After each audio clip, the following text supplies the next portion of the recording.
Let's jump right into this explainer. We live in a world that practically begs us to be loud, right? To broadcast literally every move we make.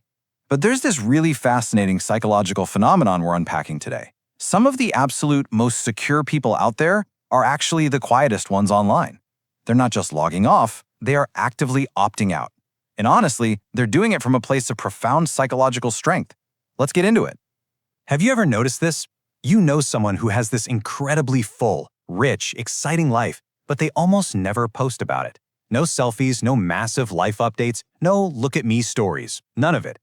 It's so easy for society to just label these folks as shy, or, antisocial, maybe just out of touch. But psychology actually tells a totally different story. Valuing your privacy over popularity isn't some weird quirk. It's actually a massive indicator of emotional maturity.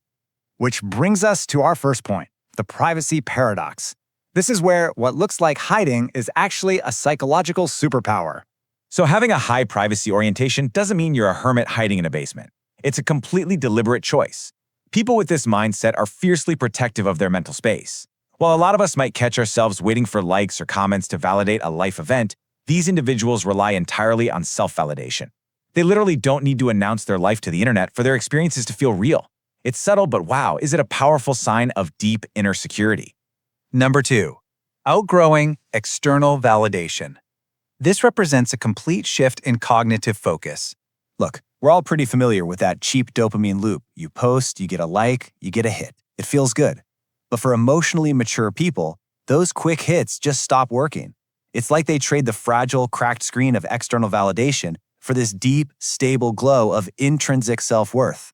When your confidence comes from within, instead of a glowing rectangle telling you you're great, your identity stays rock solid. It doesn't bounce around just because you went unnoticed on a Tuesday. All right, moving on to Section 3, conserving cognitive bandwidth. This is all about the art of managing your mental energy. This is a super fascinating realization. Highly self-aware people look at constant digital noise and think, man, that is just way too expensive, because your cognitive bandwidth is strictly limited. Every single time you doom scroll or craft the perfect post or obsessively check reactions, you are draining that tank. And when every little digital ping demands a slice of your attention, well, your deep focus and your creativity are the very first things to tank. So by simply stepping out of that digital spotlight, they take that exact same mental budget away from mindless scrolling, that whole passive consumption vortex, and dump it straight into deep active creation. They're investing in things that actually pay dividends, learning new skills, deep thinking, and building real, authentic connections. And this perfectly lines up with the whole idea of digital minimalism. It's way more than just deleting a couple of apps from your phone. It's this profound realization that mystery itself is a form of power. Your life absolutely does not need a digital audience to be valid. Not everything in life deserves an audience. Just really let that sink in for a second. Embracing that single idea creates this incredible mental sanctuary. In a world that is so addicted to oversharing every meal, every vacation, every random thought, actively keeping the absolute best parts of your life entirely to yourself is practically a radical act of self-preservation. It builds a mental fortress that no algorithm could ever touch. Which leads us to number 4, escaping the comparison trap and really protecting your mental health. By its very nature, social media forces us into this constant comparison trap. We end up measuring our messy, behind-the-scenes reality against everyone else's perfectly curated highlight reels. It is exhausting. But by just opting out of that game, you are actively choosing peace over performance. You're throwing up an absolute shield around your well-being, which keeps you grounded and incredibly self-aware. A huge chunk of that piece comes from prioritizing quality over empty digital rituals. A truly secure mind spots performative posting from a mile away and just steps right around it.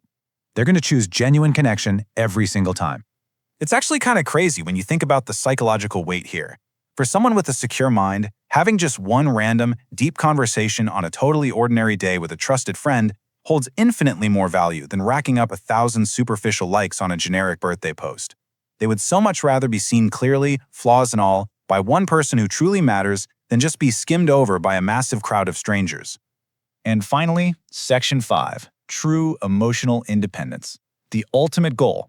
The absolute bedrock of this independence is having a high tolerance for solitude.